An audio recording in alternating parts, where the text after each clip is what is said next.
Friends welcome back to our channel Krishna's world. అందరూ బాగుండాలి, అందులో మనము ఉండాలి.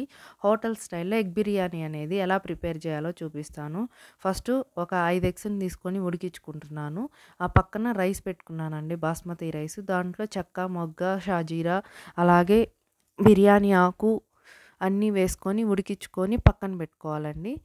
ఫస్ట్ ఆనియన్స్, టమోటాని కట్ చేసుకొని ఈ టమోటాని మిక్సీ పట్టుకుంటున్నాను. బాస్మతి రైస్ అనేది ఉడికిపోయి పక్కన పెట్టేసుకున్నాను. ఇప్పుడు ఒక పాత్ర పెట్టుకొని దాంట్లో 2 స్పూన్లు నెయ్యి, అలాగే కొంచెం అంత ఆయిల్ వేసుకొని ఆనియన్ని బాగా ఫ్రై చేసుకోవాలండి. బాగా క్రిస్పీగా రావాలి ఆనియన్ అనేది.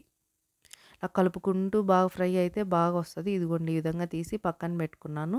మనం ఎగ్స్ని ఉడికించుకున్నాం కదండి, దాన్ని పైన తొక్కు తీసేసి బాగా ఉప్పు, కారం, పసుపు పట్టించేసి దానికంతా ఫోర్క్ తోటి నీట్గా హోల్స్ పెట్టుకుంటే మనకి ఫ్రై చేసుకునేటప్పుడు బ్రేక్ అవ్వకుండా నీట్గా ఈవెన్గా ఫ్రై అయ్యిద్దండి.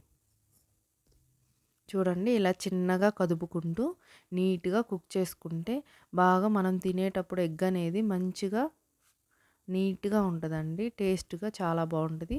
ఫ్రై అయినవి తీసి పక్కన పెట్టేసి ఈ ప్యూరిన్ అనేది దాంట్లోనే యాడ్ చేసుకొని బాగా కుక్ అవ్వాలండి. పచ్చివాసన అనేది లేకుండా కుక్ అవ్వాలి. దాంట్లో నేను ఉప్పు, కారం, అంత గరం మసాలా, చిల్లీసు, ఇదండి ఇది గరం మసాలా, అల్లం వెల్లుల్లి పేస్ట్, కొంచెం అంత 2-3 స్పూన్లు పెరుగు, గడ్డ పెరుగండి, అలాగే ఫ్రైడ్ ఆనియన్స్ ఇవన్నీ యాడ్ చేసుకొని ఇది ఆయిల్ అంతా పైకి వచ్చిందాక ఉడికించుకోవాలి. ఆ తర్వాత కొంచెం అంత కొత్తిమీర యాడ్ చేసుకొని కొత్తిమీర, పుదీనా, ఎగ్స్ని యాడ్ చేస్తున్నాను. యాడ్ చేసి ఎగ్ అనేది మీరు ఎక్కడ పెడుతున్నారో బాగా గుర్తుపెట్టుకోండి, లేదంటే బ్రేక్ అవుతుంది. మనం రైస్ని కదిపించి లాస్ట్లో మనం రైస్ని తీస్తాం కదండి, అప్పుడు బ్రేక్ అయ్యిద్ది. ఇలా ఈవెన్గా లేయర్గా వేసుకొని ఫైనల్గా కొత్తిమీర, పుదీనా, ఆనియన్స్, ఫ్రైడ్ ఆనియన్స్, అలాగే మనం డ్రై ఫ్రూట్స్ని, నేను జీడిపప్పుని ఫ్రై చేసి పెట్టుకున్నాను, ఆ జీడిపప్పుని అలాగే నెయ్యిని ఫైనల్గా యాడ్ చేసుకొని దమ్ పెట్టేశాను.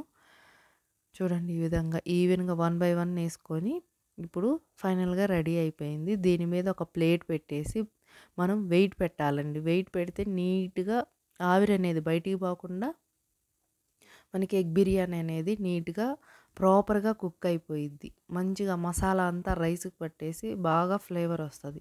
బాగా వెయిట్ పెట్టండి. ఏదన్నా మీ ఇంట్లో చిన్న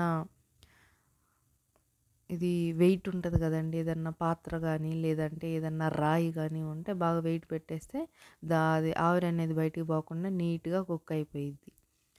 స్మెల్ అనేది పోకుండా ఆ రైస్కి ఆ మసాలా అంతా పట్టేసిద్ది. ఇదండి, ఫైనల్గా ఇలా వచ్చింది. రైస్ అనేది ఎక్కడా బ్రేక్ అవ్వలేదు. ఎగ్ కూడా చూడండి ప్రాపర్గా కుక్ అయిపోయింది. నేను కీరా అలాగే ఆనియన్స్ని కట్ చేసి ఉప్పు, కారం అంతా లెమన్ పిండాను. చాలా టేస్ట్ ఉంటుంది. దీంతో మనం ఎగ్ బిర్యానీ కానీ టేస్ట్ చేస్తే